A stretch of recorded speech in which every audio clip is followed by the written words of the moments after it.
जैसे हम ऑलरेडी देखें कौन कौन से फैक्टर्स हमारे सोशल हेल्थ पे अफेक्ट कर रहे हैं और क्या क्या फैक्टर्स है जो अपना रोल प्ले कर रहे हैं हमको सोशली डिस्टर्ब करने के लिए।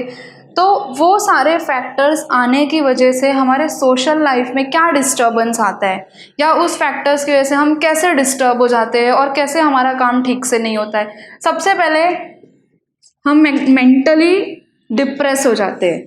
तो मेंटली डिप्रेस हो गए या डिप्रेशन में चले गए तो ऑटोमेटिकली स्ट्रेस आ जाएगा आपको। तो सबसे पहला फैक्टर है वो है मेंटल स्ट्रेस जो हमको डिस्टर्ब करता है।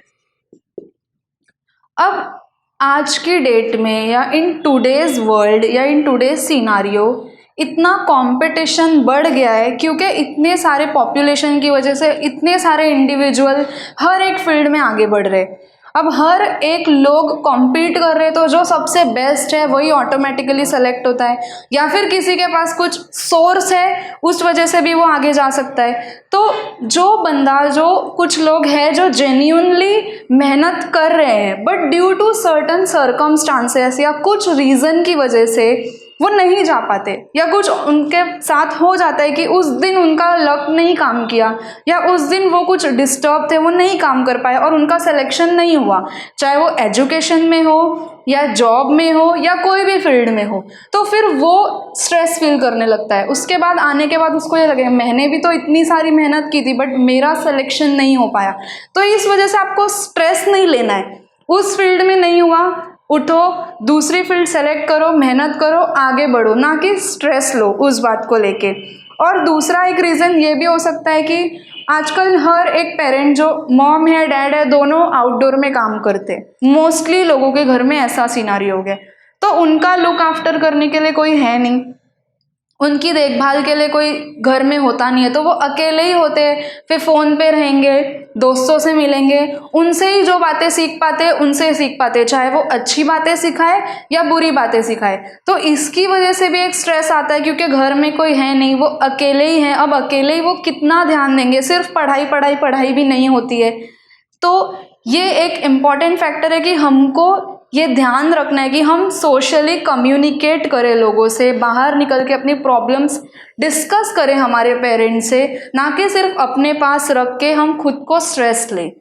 और दूसरा एक फैक्टर है कि घर में भाई बहन है तो कहीं कहीं ऐसा भी देखा जाता है कि भाई को थोड़ी ज़्यादा इम्पोर्टेंस मिल जाती है। जस्ट बिकॉज वो बॉय है तो हाँ ठीक है ये बाहर जाके ये फील्ड में आगे जा सकता है, but you are a girl तो आपको सिर्फ घर में रहना है, आप सिर्फ यहाँ से जाके पढ़ाई करके आ जाओ, आपको दूसरी बड़ी फील्ड में आगे नहीं जाना है। ये डिस्क्रिमिनेशन को भी रोकना है, ये डिस्क्रिमिनेशन नहीं होना चाहिए। ये डिस्क्रिमिनेशन की वजह से भी लड़कियां स्ट्रेस फील करने लगती है। उनमें टैलेंट तो है बट उनके पास अपॉर्चुनिटीज़ नहीं है क्योंकि लोगों का बोलना है just because you are a girl you should not do this. तो ऐसा नहीं होना चाहिए। ये भी एक इम्पॉर्टेंट पार्ट है कि डिस्क्रिमिनेशन बंद करो ताकि गर्ल्स स्ट्रेस फील ना करें, उनको भी लगे कि हाँ मेरे अंदर ये पोटेंशियल है, मेरे अंदर ये टैलेंट है तो मैं इस फील्ड में परस्यू कर सकती हूँ, और उसको हमें इक्वल अपॉर्चुनिटी देने चाहिए आगे बढ़ने के लिए। तो ये मेंटल स्ट्रेस हुआ जिसको हम कंट्रोल कर सकते हैं थ्रू एजुकेशन एंड कंपटीशन थोड़ा कम करके और लोगों के ऊपर इतना ध्यान ना देके। दूसरा हमारा फैक्टर जो हमको डिस्टर्ब करता है सोशल हेल्थ पे वो है एडिक्शन। अब एडिक्शन में सबसे इम्पॉर्टेंट रोल पीयर प्रेशर का होता है क्योंकि हम एडोलेसेंस वाली एज में जब हम अपने टीन एज से एडल्टहुड का जो हमारा पीरियड है उसको हम एडोलेसेंस बोलते हैं, जो हम गो थ्रू करते हैं। इस एज में लोग ज़्यादा अपने फ्रेंड्स के साथ हैंग आउट करना पसंद करते हैं, घर पे नहीं रहेंगे, ज़्यादा फैमिली मेम्बर से या अपने लोकेलिटी पीपल से इतना इंटरेक्ट नहीं करेंगे। Specially they are attracted towards peer group, सिर्फ अपने फ्रेंड्स के साथ ज़्यादा उनका उठना बैठना रहता है। अब उनके साथ रह रह के अब वो जैसी हरकतें कर रहे हैं, उनकी जो हैबिट है बी इट गुड और बी इट बैड, वो वही इनकलकेट करते, वही अपने अंदर अपना लेते। जैसे कि अगर कोई एक दोस्त उनका सिगरेट, टोबैको, ड्रग्स कुछ भी ले रहा हो तो वैसे ही हमारे ऊपर भी वही असर हो जाता है क्योंकि हम उसके साथ रहते हैं। एक बार ट्राई किया, दो बार ट्राई किया, दो तीन बार करने के बाद एडिक्शन सा हो जाएगा कि अगर वो नहीं मिला तो मेंटली हम डिस्टर्ब हो जाते, फिर हमको स्ट्रेस फील होने लगता है। हमको फिर ऐसा सीन हो जाता है कि हमको वो चाहिए मतलब चाहिए। तो इस जो हमको चाहिए मतलब चाहिए, इसको ही बोलते हैं एडिक्शन, और वो हमको नहीं होने देना है। इसलिए हमारा जो पीयर ग्रुप है, हमको वो फ्रेंड सर्कल अच्छे से बनाना है कि सारे उसमें अच्छे लोग रहे, कोई उसमें बैड हैबिट वाला ना हो, क्योंकि अगर एक भी रहेगा वो सारे लोगों को बिगाड़ देगा। एडिक्शन ये सारे लोगों की वजह से ही होता है। तो जो एडिक्शन अगर एक बार हो गया तो फिर हम भी वो इजीली जाने नहीं दे सकते, वो छोड़ना बहुत मुश्किल हो जाता है। और अगर वो छोड़ नहीं पाए तो जिसकी वजह से मेंटल स्ट्रेस भी होगा, सिर्फ मेंटल स्ट्रेस नहीं होगा, डिजीजेस भी हो सकती है। तो ये सारी चीज़ों से बचने के लिए हमको एडिक्शन से बचना है। तो हमारे फ्रेंड सर्कल जो सबसे मेजर पार्ट प्ले कर रहा है एडिक्शन में, उसको कंट्रोल में रखना है और उसको ध्यान से बनाना है कि वो सही लोग हो, वो गलत लोग ना हो, और हम ऐसी गलत चीज़ें ना सीखें उनसे। थर्ड फैक्टर जो हमको सोशली या मेंटली डिस्टर्ब करता है वो है इनक्योरेबल डिजीज़। अब इनक्योरेबल डिजीज़ क्या होता है? सबसे पहले इनक्योरेबल डिजीज़ मीन्स जिसका इलाज नहीं है। अगर वो एक बार हो गया तो हम दवा के थ्रू कंट्रोल में रख सकते हैं और हम उसके बारे में और डॉक्टर से जाके कंसल्ट करके उसके बारे में डिटेल पता लगा सकते हैं और वैसे हम उसको प्रिवेंट कर सकते हैं, उसको रोक सकते हैं।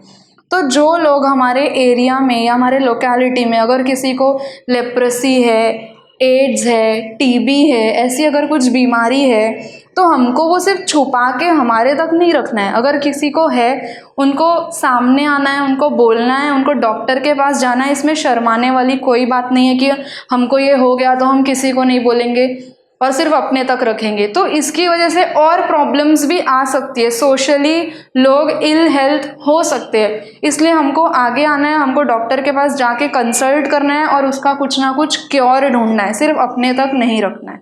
ये सारे हमने अभी फैक्टर्स देख लिए कि क्या क्या हमारे सोशल हेल्थ पे अफेक्ट करें। अब आज के डेट में इन टुडे सिनारियो सबसे मेजर, सबसे बड़ा फैक्टर कौन सा फैक्टर है? वो है excessive use of modern technology. अब excessive use of modern technology मतलब कौन सी टेक्नोलॉजी आ गई इसमें? जैसे कि फ़ोन पे रहना, लैपटॉप पे रहना, कंप्यूटर पे रहना, ये आजकल हमारे बॉडी को या हमारे मेंटल स्ट्रेस को कैसे हार्म कर रहा है, ये हमको मेंटली कैसे इल कर रहा है, सबसे मेजर रोल आजकल इसका है। आजकल हर इंडिविजुअल के पास सेल फोन है, अब वो कंटिन्यूसली सेल फोन पे ही है। अब वो वहाँ पे इतने लोगों से जिनसे उनकी जान पहचान भी नहीं है, उनसे वो इंटरेक्शन कर रहा है, जिससे उनका कुछ लेना देना भी नहीं है, जिससे उनका कुछ कनेक्शन भी नहीं है। हाँ, थोड़े लोग हैं उनके फ्रेंड्स, बट ये मीडिया, ये एप्लीकेशन, वो एप्लीकेशन, ट्विटर, इंस्टाग्राम, व्हाट्सएप, हर जगह वो इतना एक्टिवली पार्टिसिपेट कर रहा है, जिसमें कितनी सारी फॉल्स न्यूज़ भी रहती है। वो सब में वो इंटरैक्ट करके अपने आप को स्ट्रेस ले रहा है और पूरा टाइम फ़ोन पे कंटिन्यू। तो इसका एक ये भी इफ़ेक्ट हो रहा है कि वो आसपास के लोगों से फिजिकल कम्युनिकेशन उसका कुछ भी नहीं हो रहा है। सिर्फ उठ के फ़ोन लेके बैठ जाना घर में और आसपास हमारे सराउंडिंग में क्या हो रहा है, क्या नई चीज़ें आ रही है, क्या लोग डिस्कस कर रहे हैं, क्या टॉपिक चल रहा है, वो उस बारे में कुछ भी उनको पता नहीं है। सिर्फ वो पूरा टाइम फ़ोन पे ही एक्टिव है, उन पे ही जो उनको न्यूज़ मिल जा रही है वही मिल जा रही है। तो सिर्फ बैठे रहने से भी हमारी बॉडी को भी प्रॉब्लम्स होती है। फॉर एग्जाम्पल टायर्डनेस हम फील करने लगते हैं, सिर्फ 5-6 घंटा कंटिन्यू फ़ोन में देखेंगे तो हम टायर्डनेस फील करने लगते हैं, इनसोम्नियाक हो जाते हैं। इनसोम्नियाक मीन्स क्या होता है? नींद ना आना। मतलब हम रात भर फ़ोन पे ही लगे रहेंगे तो हमको नींद कहाँ से आएगी? तो इसका भी, और हमको अगर नींद नहीं मिलेगी मिनिमम 8 आवर्स के दिन में, तो हमारा बॉडी कुछ भी करने के लिए फिजिकली स्ट्रांग रहेगा ही नहीं। तो एक टेक्नोलॉजी का इतना एक्सेसिव यूज़ करने से सिर्फ हमारे बॉडी पे ही नहीं असर हो रहा है, हमको डिजीज़ भी हो सकती है, हम मेंटली भी स्टेबल नहीं रहते। और उसके बाद हमारी आईज़ पे क्या इफेक्ट होता है? स्पेक्स लगने के ज़्यादा चांसेस हो जाते हैं। फिर हम कंटिन्यूसली हमारे आईज़ को स्ट्रेस देंगे 6 घंटा 7 घंटा फ़ोन पे ही देखने के बाद, तो हमारी जो कॉर्निया है, जो रेटिना है, उस पर भी बहुत सारे इफ़ेक्ट हो सकते हैं और बहुत सारी प्रॉब्लम्स आ सकती है। तो एक्सेसिव टेक्नोलॉजी का यूज़ करने से या कंटिन्यू ऑनलाइन गेम्स खेलने से या कंटिन्यू ऑनलाइन एप्लीकेशन यूज़ करने से इतनी सारी प्रॉब्लम्स हम फेस कर सकते हैं। ऐसा नहीं हम ये टेक्नोलॉजी यूज़ ना करें, हम यूज़ करें, बट हमको जितना यूज़ करना चाहिए सिर्फ उतना ही यूज़ करें। एक्सेसिव यूज़ ना करें कि पूरा पूरा दिन हम सिर्फ मोबाइल पे ही स्पेंड कर दें। मॉडर्न टेक्नोलॉजी का एक्सेसिव यूज़ करने से बहुत सारी न्यू डिजीज़ेस भी डिस्कवर हो चुकी है या आ गई है। कैसे? अब आजकल का हमारा सिनारियो ऐसा हो गया है कि हम लोग अगर कहीं कुछ एक्सीडेंट हो गया या कहीं कुछ सीन हो गया तो लोग उनकी हेल्प करने की जगह पहले अपना फ़ोन लेके पहुंच जाएंगे रिकॉर्डिंग करने के लिए। क्या हुआ वो रिकॉर्डिंग करके वो सोशल मीडिया पे पहले अपलोड करने के लिए। हमको ये नहीं करना है, हमको जाके उनकी हेल्प करना है rather than recording their videos. या फिर हम खुद आजकल ट्रेन में ट्रैवलिंग करते करते सेल्फी क्लिक करेंगे, या कहीं हम बोट में शिप में ट्रैवल कर रहे हैं, सारे लोग एक जगह जाके सेल्फी क्लिक करने लगेंगे। सब लोगों को फोटोज़ लेने का इतना एडिक्शन हो गया है। अब सारे लोग अगर बोट में एक जगह शिफ्ट हो गए तो ऑब्वियसली वो बोट सिंक होगी ही होगी पानी में। तो ये सारी डिजीज़ जो आ गई है या फिर ये सारी डिजीज़ जिसकी वजह से हम अनअवेयर है, एकदम हमारे मेंटली वो हमको पूरा डिस्टर्ब कर चुका है, या सेल्फी लेने की वजह से जो प्रॉब्लम्स होती है, डेथ हो जाती है, उसको हम बोलते हैं सेल्फीसाइड। मतलब कहीं कुछ भी इंसिडेंट हो रहा है, हमको सिर्फ हमारी फ़ोटो लेना है, ऐसा नहीं होना चाहिए। हमको सिर्फ फ़ोटो एडिक्शन नहीं रखना है, हमको सिर्फ मैं पहले ये फ़ोटो अपलोड करूँगा या करूँगी। हमको ये कहीं भी कुछ इंसिडेंट हो रहा है, हमको उनकी हेल्प नहीं करना है, पहले जाके फ़ोटोज़ क्लिक करके अपलोड करना है। ये सिनारियो नहीं होना चाहिए। हमको लोगों की हेल्प करना चाहिए आगे आके, ना कि सिर्फ फ़ोटोज़ क्लिक करना चाहिए। तो सोशल मीडिया या सोशली इतना एक्टिव रहने से कौन कौन से और ज़्यादा न्यू प्रॉब्लम्स आ गई है। साइबर क्राइम जिसमें एक आता है, मतलब फ़ोन पे या हमको मोबाइल यूज़ करके या कंप्यूटर यूज़ करके कोई लोग क्राइम का शिकार हो जाते हैं या विक्टिम हो जाते हैं, तो उनको हम कैसे कंट्रोल में कर सकते हैं, क्या क्या साइबर क्राइम्स हो सकते हैं। सबसे पहले बैंक ट्रांजैक्शन से हमको ये बोला जाता है कि हमारे बैंक में या फिर हम कहीं पे कुछ डिटेल्स शेयर कर रहे हैं, पैन कार्ड नंबर, आधार नंबर, या हमारे एटीएम का जो भी credit card number, debit card number, हम ये कहीं पे भी डिस्क्लोज़ ना करें। या कोई हमको कभी ऐसे कॉल करके पूछता है कि आपका क्या क्रेडिट कार्ड नंबर है, डेबिट कार्ड नंबर है, हमको वहाँ पे इन्फॉर्म नहीं करना है, क्योंकि ये साइबर क्राइम का पार्ट है। हमारे साथ कोई धोखा करके हमारे पैसे लेना चाहता है, तो हमको इससे बचना है और हमको ध्यान रखना है कि हम कैसे भी किसी को भी अपनी इन्फॉर्मेशन शेयर ना करें।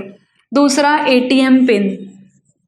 अपना एटीएम पिन हमको इतना प्राइवेट रखना है कि हमको ही सिर्फ पता होना चाहिए हमारा पिन क्या है। हम रैंडमली किसी को भी अपना कार्ड दे के नहीं बोल सकते पैसे निकाल दे, ये मेरा पिन है, क्योंकि ये इसके बाद जाके उसको पता चली वो और किसी को शेयर करेगा तो आपके साथ प्रॉब्लम या चांसेस है कि आपके पैसे जा सकते हैं। तो ये भी एक साइबर क्राइम का पार्ट है, आपको इससे बच के रहना है। थर्ड, सोशल मीडिया पे फोटोज़।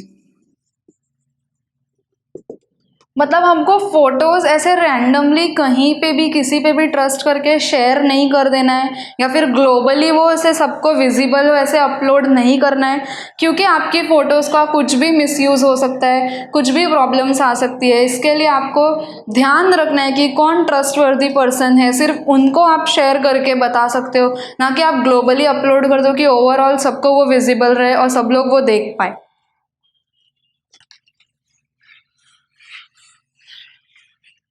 ऑनलाइन ट्रांजैक्शन भी एक साइबर क्राइम का पार्ट है।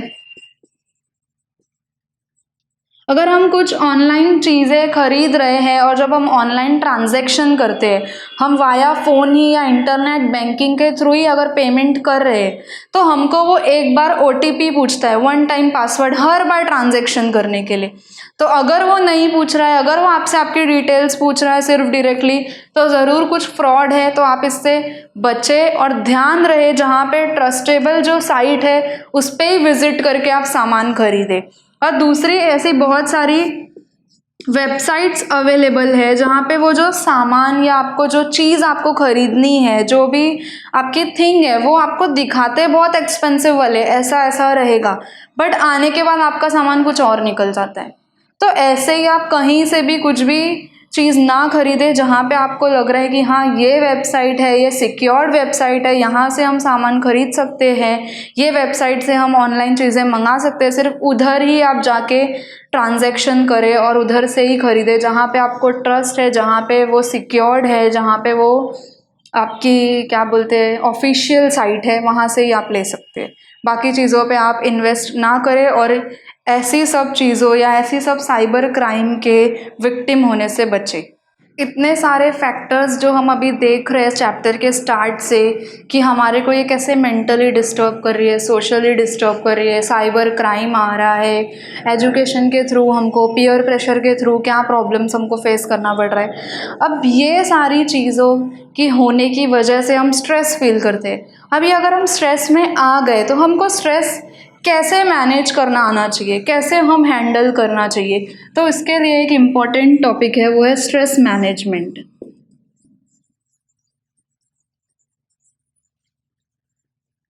अब सब लोग को ये पता होगा कि मॉर्निंग में हम कभी गार्डन वाली एरिया के पास गए या अपने आसपास ऐसी जगह गए तो कुछ लोकेलिटी पीपल या स्पेशली जो थोड़े एजेड लोग हैं वो वहाँ पे जाके ज़ोर ज़ोर से हंसते हैं।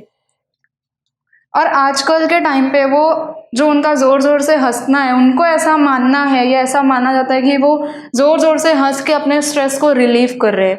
उसको बोलते हैं लाफ्टर क्लब। अगर कोई स्ट्रेस में है तो वो जाके वो ज्वाइन कर सकता है अपने आप को रिलीफ फील करवाने के लिए। और दूसरा, पीयर, पेरेंट्स, सिटीजन्स, ये सारे लोगों से इंटरेक्ट करके अगर आप स्ट्रेस फील कर रहे हो, आप सिर्फ अपने आप को आइसोलेट अकेले करके मत रखो कि सिर्फ मैं अपने अपने में ऑलरेडी स्ट्रेस्ड हो और सिर्फ अकेले ही बैठ के और स्ट्रेस लेना नॉट अ गुड ऑप्शन। आप जाओ अपने फ्रेंड से अपनी प्रॉब्लम डिस्कस करो, अपने पेरेंट्स से डिस्कस करो, बताओ, उनसे आपको कुछ सॉल्यूशन मिलेगा, आप वो इम्प्लीमेंट करो जिसकी वजह से भी आप रिलीफ फील कर सकते हो। मेडिटेशन भी एक अच्छा ऑप्शन है। अगर आपके माइंड को आपको शांत रखना है तो आप सुबह उठ के पहले थोड़े टाइम के लिए मेडिटेशन भी कर सकते हो। सिर्फ कुछ भी सोच के नहीं, कुछ भी बोल के नहीं, सिर्फ चुपचाप मेडिटेशन करना है तो भी आप मेंटली थोड़ा रिलीफ फील करोगे कि आपको थोड़ा कम स्ट्रेस लगेगा और आप सिर्फ गॉड को याद कर रहे हो और कोई नहीं आपके आसपास और आपको किसी बात का टेंशन नहीं है। तो मेडिटेशन भी एक अच्छा ऑप्शन है आपको स्ट्रेस मैनेजमेंट के लिए। और ड्रिंकिंग लॉट ऑफ वाटर,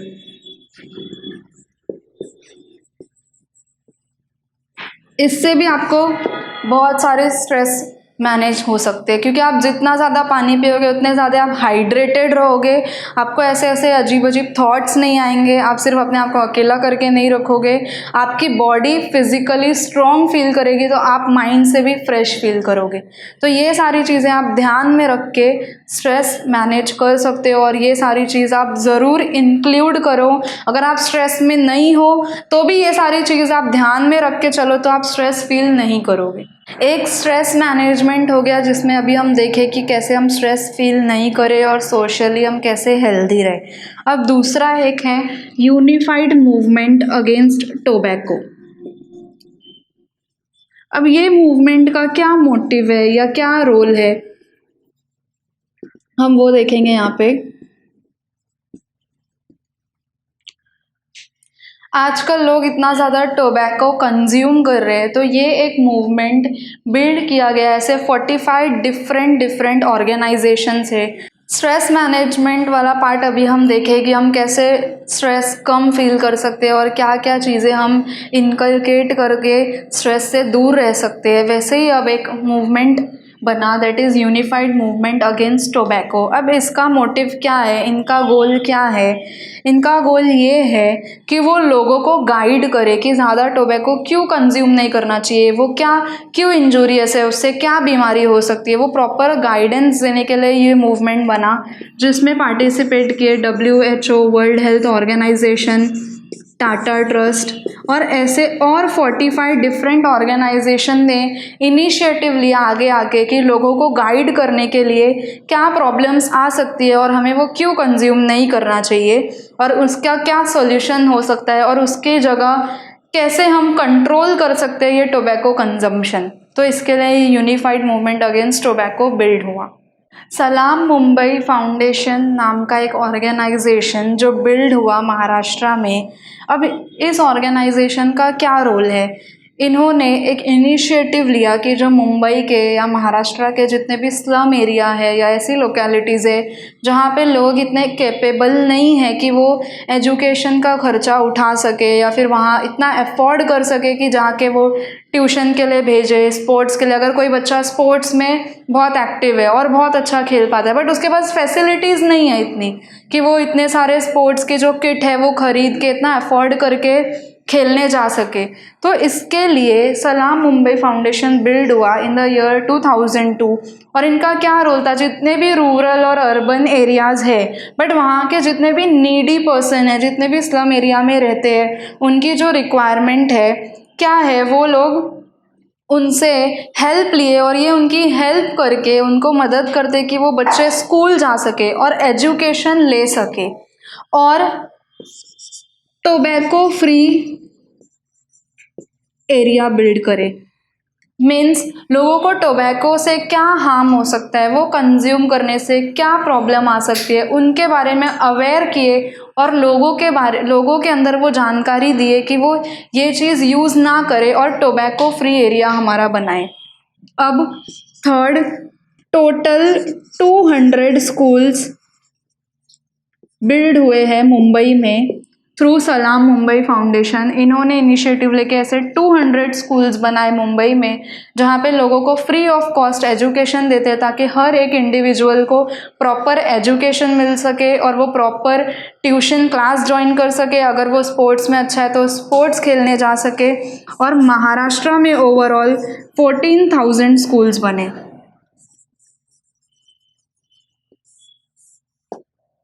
इतनी प्रॉब्लम्स होने के बाद, सोशली मेंटली स्ट्रेस फील करने के बाद, या अगर कभी हम कुछ रास्ते में कहीं अचानक से प्रॉब्लम फेस कर रहे हैं और हमारे आसपास कोई नहीं है हमारी हेल्प करने के लिए, तो इस टाइम पे भी गवर्नमेंट कुछ स्कीम प्रोवाइड करती है, जैसे कि बहुत सारे हेल्पलाइन नंबर आजकल अवेलेबल है।